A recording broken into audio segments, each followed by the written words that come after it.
Hello and welcome to another Game of Thrones video here, and today we're going to be reviewing the season finale for season 7. I wish it wasn't the season finale. I wish we still had 3 more episodes to go, but still, I'm pretty excited to talk about this. A lot happened.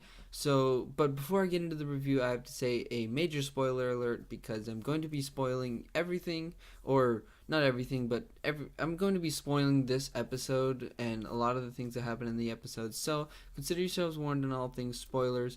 And uh,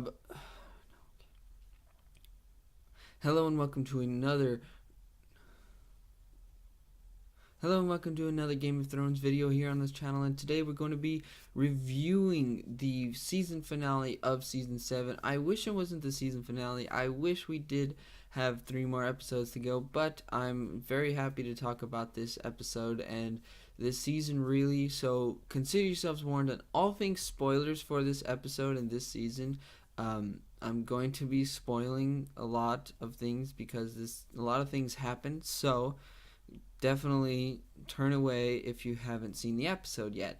And also, don't be afraid to hit that subscribe button if you enjoy this and want to see more videos like this in the future. With that being said, let's get into the review. So the name of this episode is The Dragon and the Wolf, or the title of this episode. And you guys, I'm sorry, but this is probably going to be a longer video than normal. I mean, I know my Game of Thrones reviews have been pretty long, but this one might be extra long because the episode was extra long, and there's so much to get into. So let's just get straight into the Dragon Pit where we start off. Or not really where we start off, but where we start off as far as anything that's really important goes. We'll just skip the whole Unsullied and the Dothraki literally right outside King's Landing's doorstep, and that was pretty awesome. But we get into the Dragon Pit, and it's pretty much like everybody's one-upping each other because you have.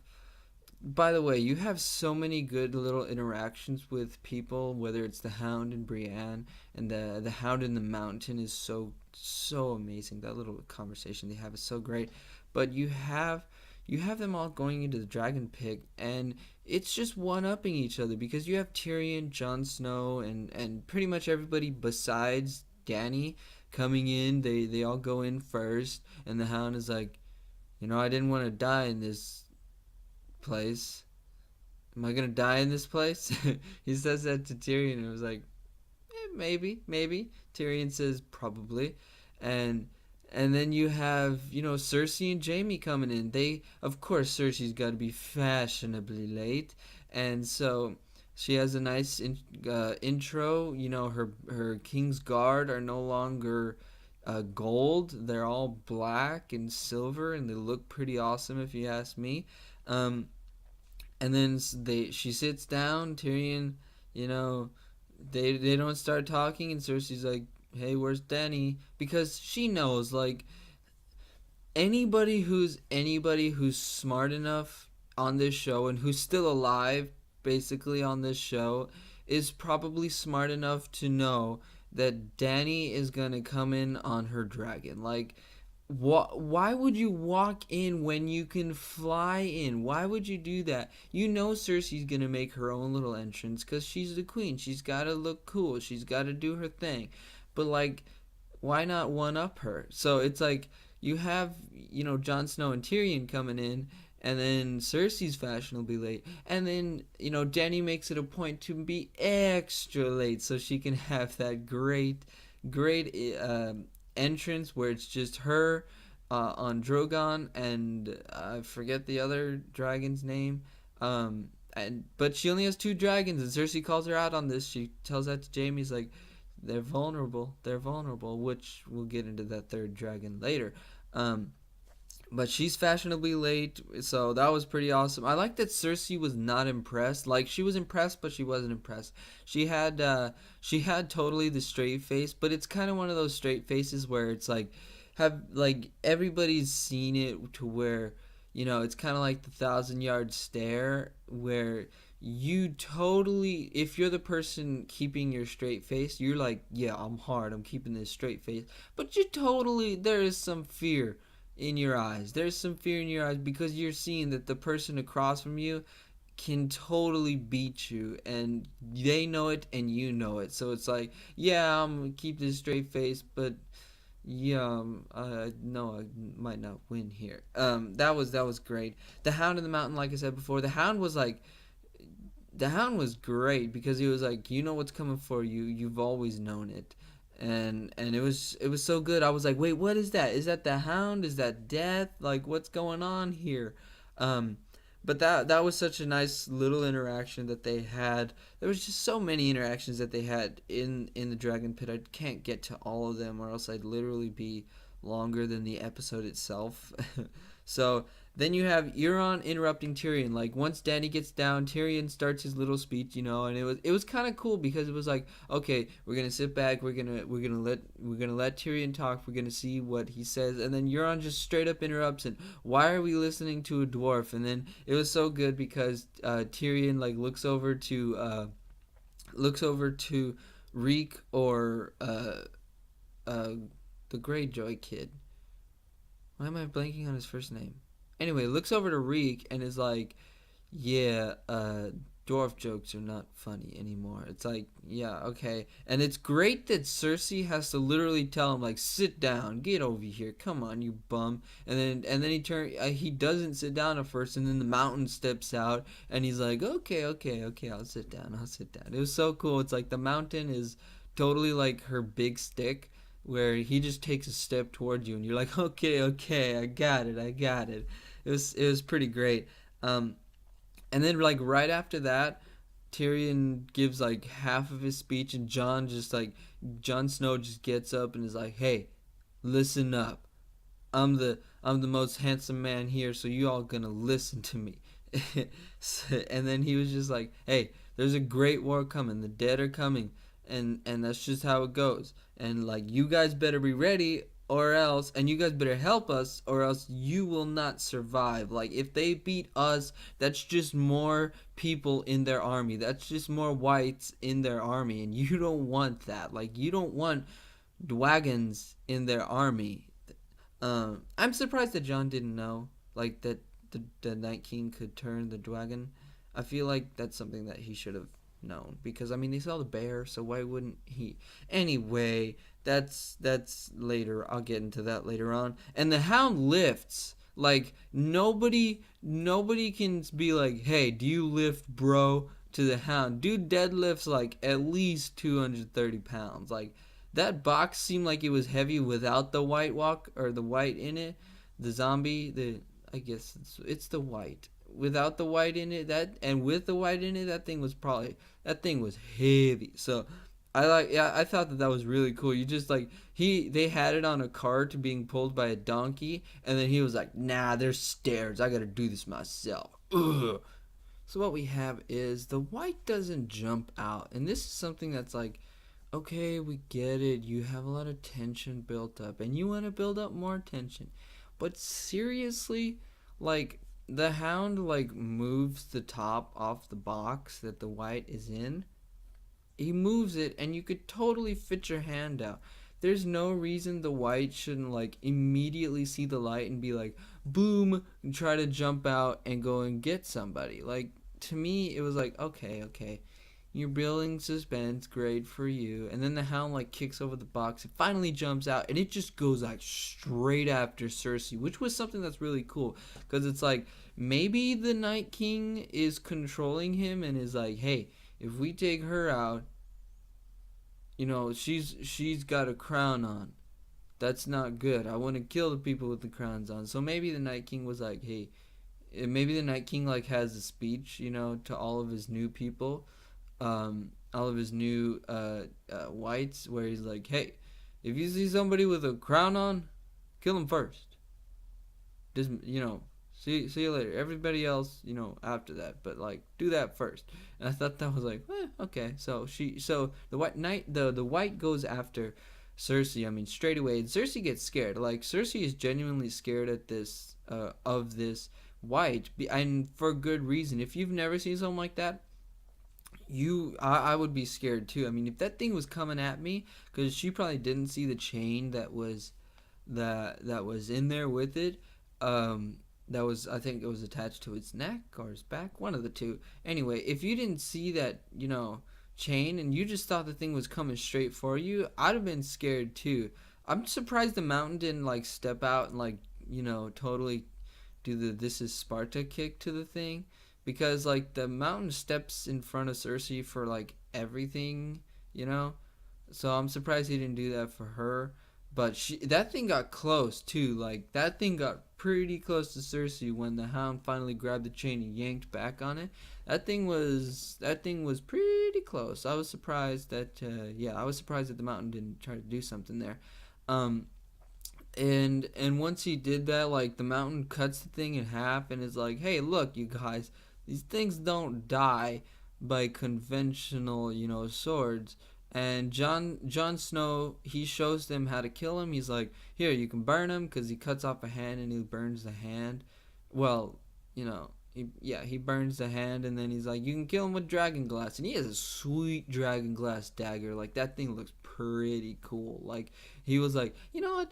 Regular blade doesn't suit me. I want this one that looks pretty awesome." So he kills it with dragon glass, and he's like, I thought it was cool that he didn't tell them about the Valyrian steel, because it's like in the world of Game of Thrones there aren't enough Valyrian steel swords to be like useful. You know what I'm saying? There's not enough Valyrian steel swords for it to be a good means of arming your armies against the dead. It's like there's just not enough. There's maybe like 5 that we know of, something like that. So there's not enough. So it was cool that John was like, he just kept that to himself, because it really wouldn't make a difference. Like you have a lot more dragon glass and you have a lot more fire. So those two things are your best options for killing these things. You're on bales. I thought that was funny. I was like, okay, this dude is genuinely terrified of these things, and he like bails. He's like, "Can they swim? No? Good. I'm out of here. I'm going back to my island. See you later." We later find out that he's going to get the Golden Company, which is 20,000 mercenaries to help Cersei. Which, come on, Cersei, please. Cersei agrees to help if Jon doesn't help Dany, or doesn't bend the knee to Dany and stays out of the war. Which Jon Snow is totally honorable, and he's like, "Yeah, I kind of already bent the knee. I know I was in bed and I didn't literally bend the knee, but I did essentially bend the knee." And so he pretty much publicly bends the knee, here. He doesn't actually bend the knee, but he's like, "My queen, Dany, I can't pledge my allegiance to 2 queens. That's just not how it goes." Cersei she leaves. She's like, "Get out. Well, the army of the dead is coming to the north first, so you guys can deal with them by yourselves. See you later." Brienne, and while Cersei and Jaime are leaving, Brienne like totally goes up to Jaime. Is like, "Jaime, dude, you saw that, right? Like, come on, talk to her, get her to come over to our side." She's like, and Jaime said something about loyalty, and she's like, "Screw loyalty. Did you see that? You don't want that. Like, if you don't talk to her, if you don't have your armies to help us up in the north, that will be the fate of everybody in Westeros, especially now that they got a dragon." So Tyrion is like, "You know what? I can do this. I can go talk to her." And because it was funny, because Tyrion was like, "Can you just like lie once in your life?" And Jon was like, "No, because if people's words, our words don't mean anything once we just, or our words don't mean anything if all we do is lie." You know what I'm saying? So it's like, it doesn't matter if he would have said, "Yeah, I'll stay out of the fight," if it was a lie, because everybody's lying now. Like Jon Snow is the only person that's not like, doing his little finger and Varys impersonations and just lying to everybody. And so Tyrion's like, "You know what?" Jon was like, "I should be the one to go and talk to Cersei, but she'll probably kill me." Or Tyrion was like, "You know what? I'm gonna go and talk to my sister." And Jon was like, "No, I should talk to her, and he was like, yeah, well, she'll definitely murder you.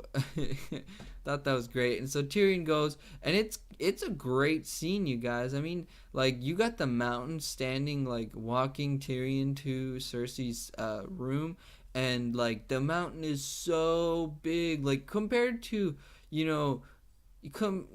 I thought it was great that when the Hound went up to him, they were eye to eye. I thought that was pretty awesome. But like compared to Tyrion, dude, the Hound looks gigantic, and it was like, okay, okay, Cersei, like we get it. He's your guy. He's your main man. Like, calm down. Can you send like some other guard here? Like, it's Tyrion. He doesn't even have a weapon. He's not gonna kill you.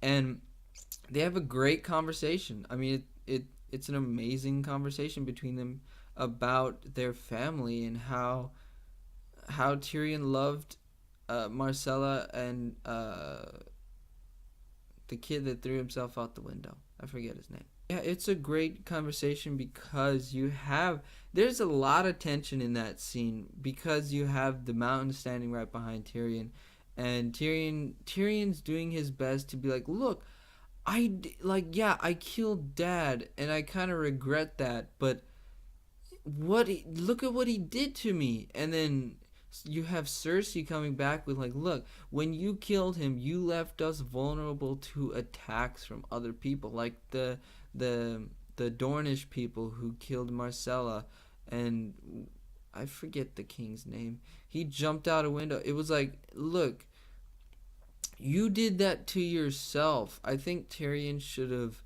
I know Cersei wouldn't have believed and would have said like, no, no, no, that you don't know what you're talking about. But like, she totally kind of did kill her son, Tommen. Is that his name? Tommen. I think it's Tommen. She did kind of kill Tommen because like he didn't jump out the window when he found out that Marcella was dead. No, he jumped out the window when he saw the explosion at the High Septon, or the Septon. I think that's what you call it. He jumped out the window after that, like that, and that was due to Cersei. Like, it was like she killed Tommen essentially. I get that, you left us vulnerable to attacks is for Marcella, but Joffrey, he didn't kill Joffrey, like, but it's Cersei's crazy, so it works, and she almost kills him. Like, Tyrion, I love that Tyrion totally called her bluff. He was like, you got this guy here for a reason. You might as well use him. Tell him to kill me. Give the order. And Cersei was so close. She was so close. The acting was great by Lena Headey in this scene, and so it was amazing by Tyrion too. He was like, she was so close to giving the order to kill Tyrion. I'm glad that she didn't. I'm glad because you got her playing Tyrion a little bit. You got her playing Tyrion with showing him that she's pregnant, and that totally, it was a great play by her. Great play by her, using everything in her arsenal to outsmart and outmaneuver and out Game of Thrones, Tyrion. We have a great conversation between Jon and Dany where they're kind of making oogly eyes at each other, and it was like, okay, okay, great, like, all right, ooh, yes, get to it already, you know what I'm saying? Get a room already. And you have Jon being like, hey, you know, you can probably have kids, and Danny's like, no, I can't have kids, so like, don't worry, really don't have a future here. And John's like, wait, who told you can't have kids? And Danny was like, the lady that murdered my husband. And it's so great because Jon is like, well, I mean, he's not like that, but he's like, have you ever thought that maybe she wasn't the most trustworthy source of information? And they totally laugh because it's totally true. Like, why would you believe her? I mean, sure, to this point you have been doing the hanky panky with some guys, and you haven't had any kids yet. So I mean, other than Khal Drogo's initial kid that died, like, you haven't You haven't had a kid since then, and you totally know. Like it's totally great setup for what happens later on in the show. And Tyrion comes back. Tyrion comes back alive. Like woohoo, alive. He's alive. He's alive. You know what I'm saying? Cersei comes back right after him, and she's like, you know what? Lying through her teeth. That she'll help with the Great War. That she'll send her forces north to help with the Great War. Lying through her teeth. And you know, I should have seen this. I should have seen that she was lying through her teeth. I should have seen that. I didn't. I thought she was totally telling the truth, which is unfortunate because it's kind of a big deal now that they're not gonna have those armies. Like, come on, Cersei.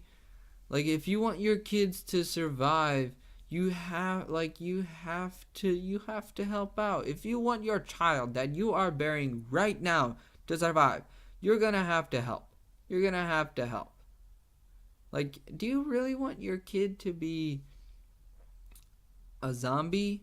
Like, that's a fate worse than death. Like, I would take jumping out a window over being a zombie any day of my life. I mean, of course, if you jump out a window, then the Night King could probably still resurrect you, but hey, he's kind of an overpowered character at this point. I mean, spears and dragons now.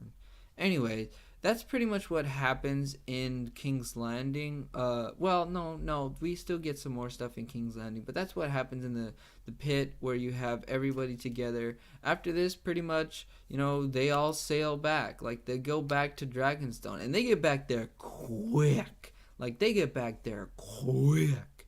I understand that you don't have a lot of time to be like, hey, Jon Snow and Dany on the boat, or whatever. But they get back there quick. Like, that's something that's they're not really quick, but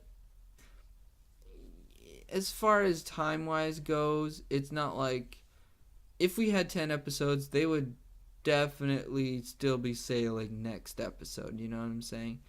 Anyway, that's pretty much what happens in the pit.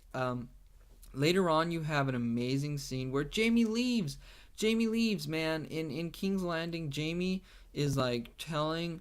Jaime's great because in this episode, or in this season in particular, Nikolaj Coster-Waldau, or I think that's how you say his name, but he's been doing amazing work in this season in particular. He's totally stepped up his acting game. See, is at the Oscars, boys.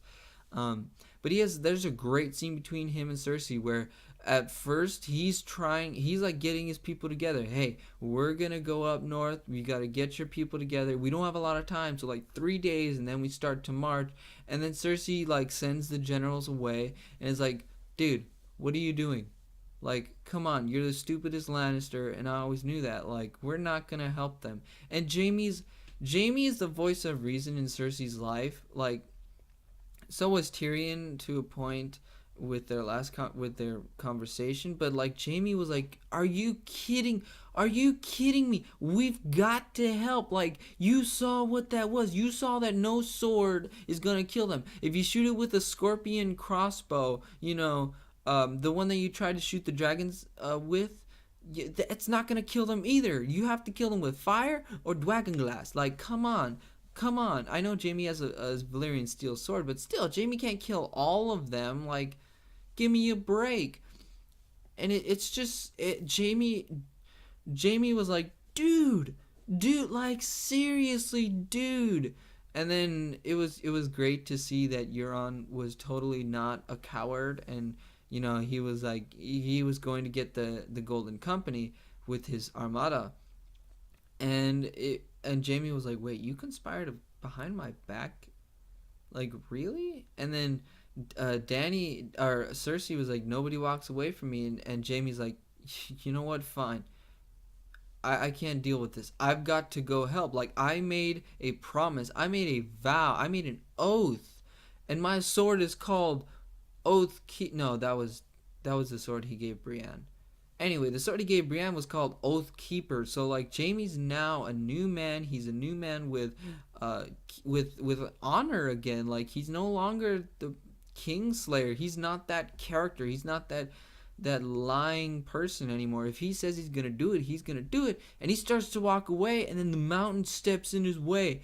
And you have another scene where Cersei is like so close to killing one of her brothers. And it's like, oh my goodness. I honestly thought because Cersei totally gives the nod. She's like, yup, do it. Or she doesn't say anything, but she gives the nod to the mountain. He pulls his sword out. And Jamie's like, wait, what? Like he turns back at her. You see tears in his eyes because this is the woman that he loves. This is the woman that he loves giving in order to kill him. And it's so good. I totally thought Jamie was dead. I totally did. They absolutely got me. But it was like, whoa, is Jamie dead? Like, what? Cersei's gonna kill Jamie. And then it was so good that he calls her on her bluff too, just like Tyrion did. And it was the same result. He walks right by the mountain to go off, and he rides off and took off his Lannister armor that was so good. When he looks at his hand, he puts the glove on, and he just rides off, assumingly to the north where he's got to uphold his promise. And I mean, just an amazing scene between Lena Headey and Nikolaj Coster-Waldau. That dude has absolutely stepped up his game this season. Then we get to Winterfell, and we have Littlefinger playing Sansa again, and you have Sansa with the Raven's letter that says that Jon Snow bent the knee to Dany, and you have Littlefinger giving Sansa advice, and this is something that's I think it's very cool in my opinion, because you have him saying, hey, I play this game with people where I first say, what's the worst possible thing that they could do? And then what's the worst possible reason for them doing that thing? And it's giving Sansa, it's helping out Sansa. It's literally giving Sansa everything that she needs to take down Littlefinger. And it's so great that he is one of the best characters in all of Game of Thrones by far. And he's gone. He's done. He's dead. It was so great that you totally know that off camera, which is something that I feel like if we had 10 episodes we would have seen off camera, we totally have a conversation between Sansa, Bran, and Arya where they're like, hey, Bran, what's up with Littlefinger? And Bran tells him what's going on, so they try Littlefinger for his crimes. They try him, and Aidan Gillen, I believe is his name, the actor who plays Littlefinger. Dude, see yous at the Oscars, boys, again. I mean, him and Jamie are two of the best characters in this show. It's so two of the best actors and characters in the show, because you have them both. I mean, you see Littlefinger, and as soon as Sansa Stark is like, how do you plead, or how do you answer to these crimes, Lord Baelish? Like, she turns, and he totally has that like, oh, Johnny moment. He's like, oh no, like, this is not good. There's a lot of soldiers in here. This is no bueno.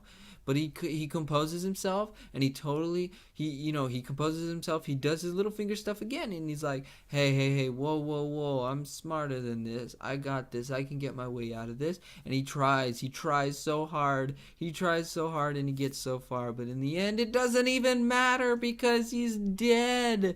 And he starts crying. Oh my goodness, a great acting by Aidan Gillen. Just the fact that he starts crying, he starts begging on his knees. At first he tries to tell his dude from the Vale, he's like, I am your lord, escort me safely back to the Vale. And he's like, get lost. And it was so great that he just like, oh, Johnny gets on his knees and he starts begging. And then Arya carries out the sentence. She does the execution, and it was something that they harkened back to.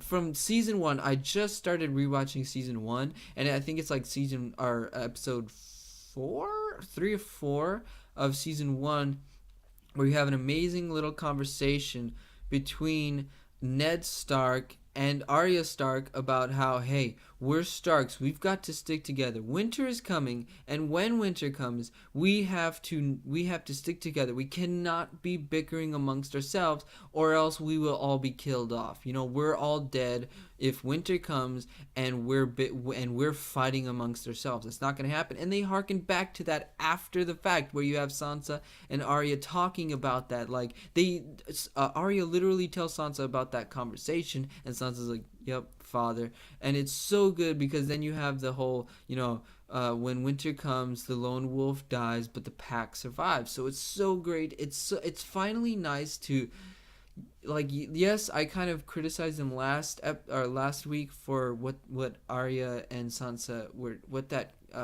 what happened with those two characters. But this week I feel like they totally, it's like in Dumb and Dumber, when it's like, when you go and do something, like, just when I think you can't do anything worse, you go and totally redeem yourself. I know I butchered that quote, or that, I butchered that reference, but still, it's like, yep, in my opinion, they totally redeemed themselves with this episode, with what happens. And Aidan Gillen, thank you for 7 great seasons of Littlefinger. I think you're one of the best actors on this show, and I hope to see you in a lot more stuff in the future. So yeah, thank you for all that you have done.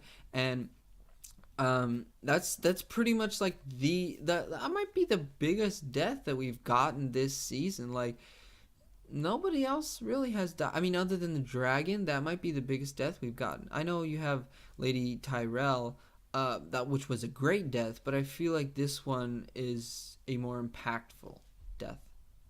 Also in Winterfell, you have Samwell arrives at Winterfell and he meets with Bran, and Bran shows some emotion in this one. It looks like he smiled, like he's happy to see Samwell Tarly. Like, finally, thank you, Bran. I knew you weren't a brick wall. Oh, show emotion, Bran. And they find out that Jon is Aegon Targaryen, and it's totally like an Ocean's 11 style, where it's like you have them like talking to each other, and they're like, wait. And Bran is like, Jon is not a Snow, he's a Sand, because that is, the illegitimate child's last name in Dorne. And you have Samuel being like, wait, no, no, no, no. I transcribed a thing that said that King, or Rhaegar, got the his marriage annulled, and then married Lyanna. I think that's her name, Lyanna Stark. And then he's like, can you see that in the visions? And then he's like, and then he goes and sees it in the visions, and it's great. And or I think one of the best things I think in this whole episode was right before that, where he's like, where Bran is like, Jon is coming to Winterfell, and then Samwell's like, did you see that in the vision? And then he's looking at him. Bran is looking at Samwell, and it shows like from about like shoulder width up, I'd say. And it's great because he just lifts up, he like looks straight at Samwell and just lifts up a raven's letter. And it was so funny because it was like, yes, yeah, like you've seen that before, where it's like, how do you know that? It's right there. You know what I'm saying? It's like, did you see that in your visions? And it just lifts up, and it was so funny. I cracked up. It was great. I mean, also Bran is showing a little bit of humor. Like, if not, he would have said Raven's note, or he would have been like, I got a Raven's note. You know what I'm saying? Or like, it was just so great that like Bran was actually funny. Like he did something besides be just blank. I feel like this episode really did Bran justice, and they find out totally Ocean's 11 style, where it's like they're like, you have Bran talking over the narration of some of the visions that he's having. We finally see Rhaegar. Like, you look at all like the like history things like on YouTube, where they just have a bunch of like prophecy and speculation stuff, and you always see Rhaegar like in some anime looking picture where his hair's like spiky, and then he's got like like two hairs hanging down here. Nope, he looks pretty much he looks very much like Viserys from season 1 and 2, or what, no, he was only in season 1, I think. He looks very much like Viserys, which is pretty cool. I think that, like, obviously they're going to look alike, and I thought that was pretty great. And then you have Bran finding out that, hey, he's a Targaryen, and then they find out his name. His name is Aegon Targaryen, and if you know Aegon Targaryen, he was, or if you know the history of, or some of the history of Westeros, is he was the first Targaryen to come and conquer the Seven Kingdoms, which is pretty cool. I thought that, but it's kind of one of those things to where, yes, they're going to tell him probably maybe in episode 1 of season 8, or at most episode 2 of season 8, and then you're going to have kind of him and Dany being like, ugh, you know what I'm saying? You're going to have something like that, but you're also going to find out, like, it's one of those things to where he's been Jon Snow literally for 7 seasons. He's been Jon Snow for 7 seasons. So even if they never say the word, they never say the name Jon Snow in all of season 8, everybody will still call him Jon Snow, which is kind of funny. But hey, like, in my opinion, Jon Snow is who he is, and like, yeah, sure, he is Aegon Targaryen, don't get me wrong. I'm totally glad that we finally found that out. Sorry for hitting the table there. Totally glad we found that out. But like, he's Jon Snow. And also we find out that, hey, Jon Snow and Dany Targaryen finally got together. All of you people, all of those people who wanted them to get together for so long, knowing that they were family, you got your wish, and Jon Snow, I wonder how long it took. Like, I wonder how long he was, like, sitting in a chair or on his bed or walking on the decks of that ship. I wonder how long it took for them. I wonder how long it took for him to be like, what do I do? What do I do? I mean, we've all had this. Where we're like, what do I do? What do I say? Like, do I just knock? Like, I knock, and then do I look at her? Do I say something? Like, do I just go in? Do I just go in? You know what I'm saying? Like, I wonder how long it took for him to finally decide, okay, I'm just gonna knock. I'm gonna look at her like she's the greatest thing since sliced bread, And it was so great because he just, like, oh man, it's one of those things where I want like a behind the scenes featurette or like a deleted scene where it's just him like talking to maybe the guy with no fingers. Why am I blanking on his name? Talking to Sir Davos, like on the decks of that ship, being like, what do I say?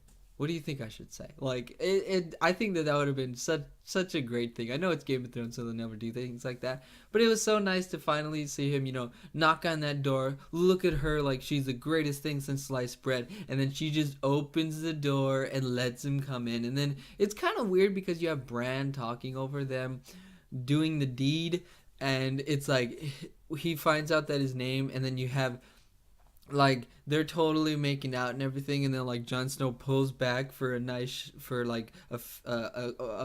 close up shot, and it's like Bran just says his name is Aegon Targaryen, and he is the rightful heir to the throne. And then they go back to doing the deed, and it was just like, okay, that's great. Finally, for all those incest loving people, way to go. Like, you got your wish. I don't mind it. Like, it's Jon Snow and Dany.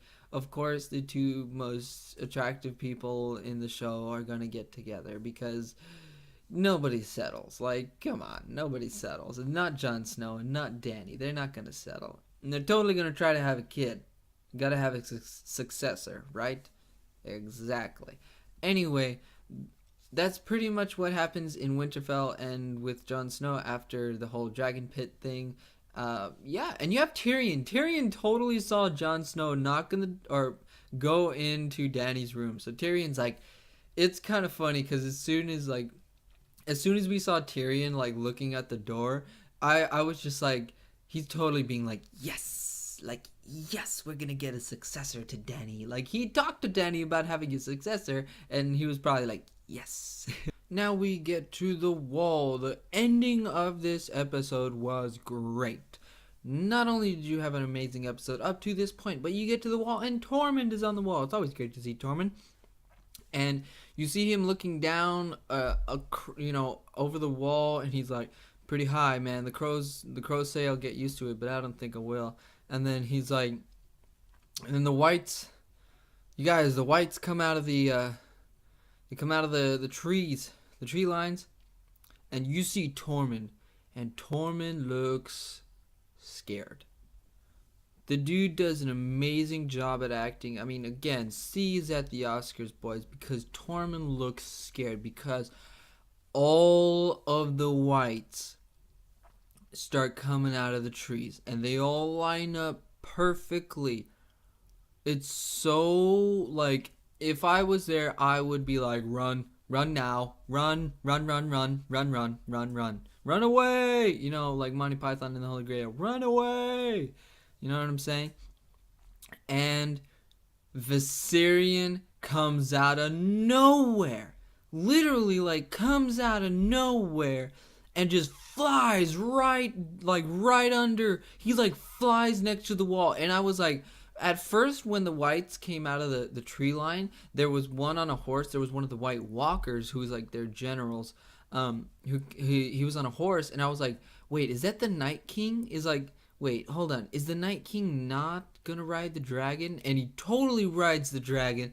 I was like, yes, exactly what, like, if you're gonna have a dragon, ride the dragon. Absolutely. And the dragon just flies by the wall, and Tormund gets scared. Like, at this point, he was scared because there were so many whites, like, down there at the tree line. And now he's scared because, oh, Johnny, they've got a dwagon, because Tormund saw what the dwagons can do back in last episode. So he knows that the dwagons are very, very impactful in a fight. And so now he's like, oh, Johnny, they've got, not only do they got hundreds, at least 100,000 White Walkers, but they've got a dwagon.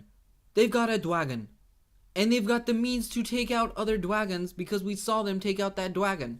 Like, it's not bueno for them. It is not looking good for our heroes, for our living people. And oh man, he burns down. Viserion and the Night King burn down the wall. And, like, everybody had been saying, we're totally going to see the wall come down. That's the only way. We're not going to get a wall fight again where you have the whites coming up the wall, or the whites on one side and then our heroes on the other side of the wall. We're not going to have that. Nope. The wall came down. And, in the books, I'm pretty sure in the books, the reason that the whites can't get south of the wall is because there's, like, magic or whatever.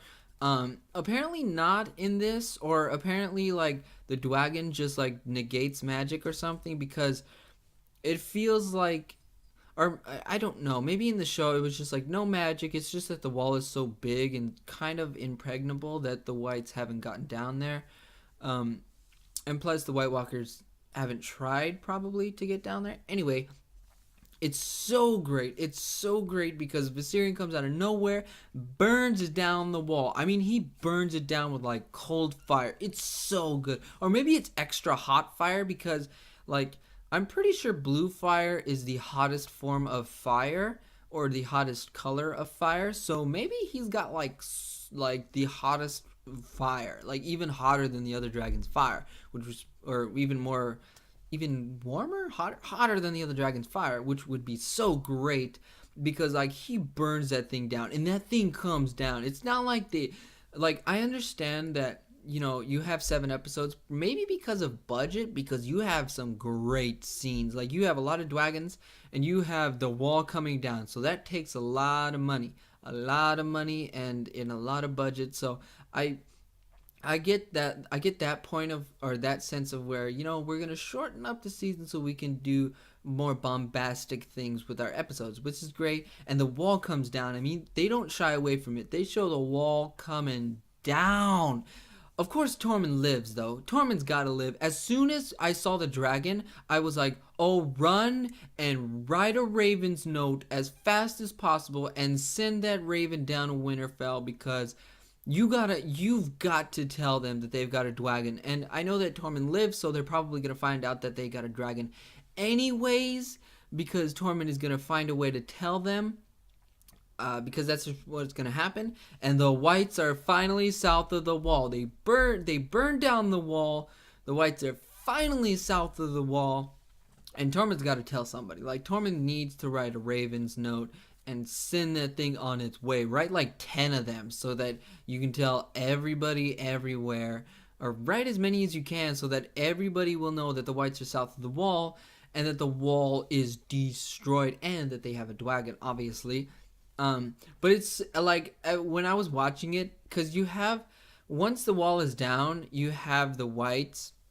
They're all like walking through the wall, and it was so funny because you have them all walking in like single file lines, like 5 or 6 single file lines walking through the wall.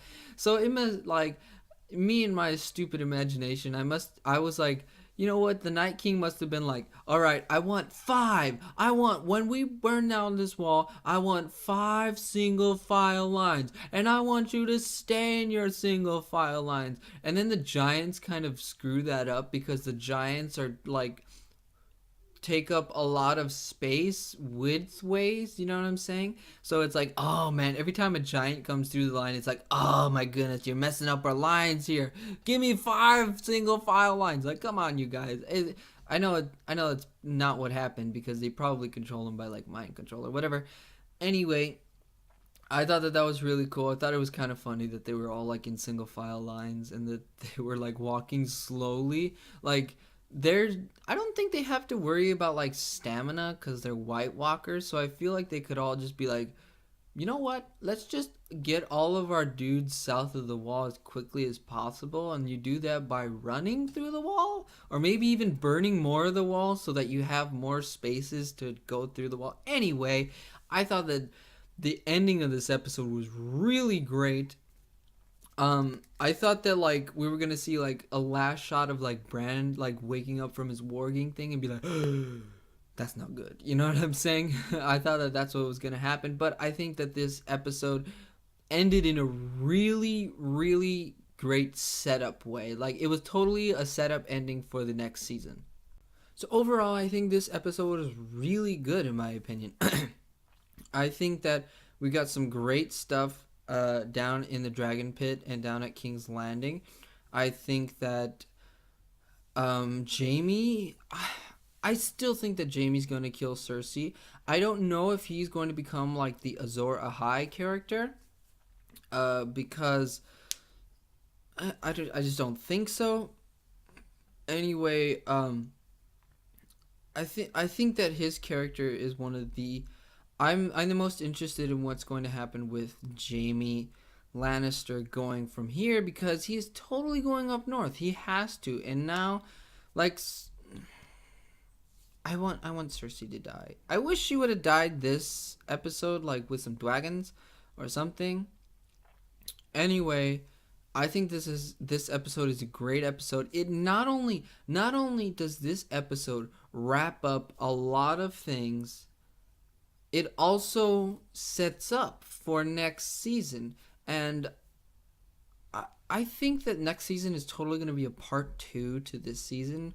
In a sense that this season was everything that we needed to get done in order to get to the Great War.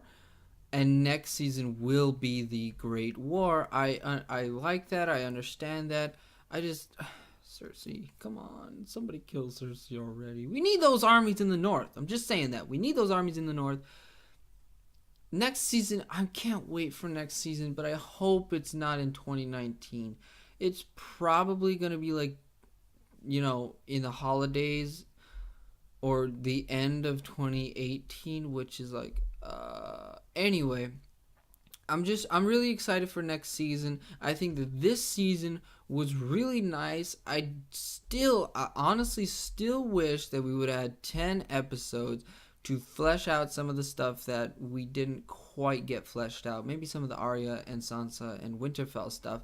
I feel like we could have fleshed that out a little bit more. I still do wish that we had 10 episodes, and I wish that we had 10 episodes next season, but we don't. And this is all the Game of Thrones we're getting right now, so I'm still very excited for next season. I think that this episode was really great. I think that this season in particular, it was very fast paced, but it also took its time when it wanted to, and that's something that's hard to do when you're changing up the pace. That can be hard to do and make it seem like it's still a consistent season. And in my opinion, I feel like this season was a consistent season. So I think that this season was really good. I think it's another great addition to the overall greatness that has been Game of Thrones over the last 7 seasons. But that's my opinion. I want to know what you think about this episode and this season in particular. Tell me your speculations about next season in the comments section down below. I want this to be just the start of the discussion, and we have a discussion by both of us talking. So please tell me your thoughts in the comment section down below. I will honestly reply to anything that you want. If you guys tell me your speculations, I want to have a discussion. I enjoy Game of Thrones immensely, and I want to talk to people about it, not just talk to a camera. So please talk back to me. Like, seriously, you guys. I want to know your thoughts. But that's my review of Season 7, Episode 7. I'm bummed that this season is over, but I did really enjoy it. And since I'm rewatching all of Game of Thrones, or since I started rewatching Game of Thrones, is there anything else on Game of Thrones you would like for me to review, or maybe give my speculations as for next season? If you want that, go ahead and tell me that also in the comment section down below. And if you enjoyed this, and if you're still around in this episode, I know this episode or this review is totally like at least like 40 minutes. I know that, but if you're still around, thank you. And if you enjoyed this, give it a thumbs up. It really helps me out. And if you want to see more videos like this in the future, go ahead and hit that subscribe button. If you hit that little bell next to the subscribe button, it will notify you every time I put up a new video. And thank you for watching this video. Winter is here.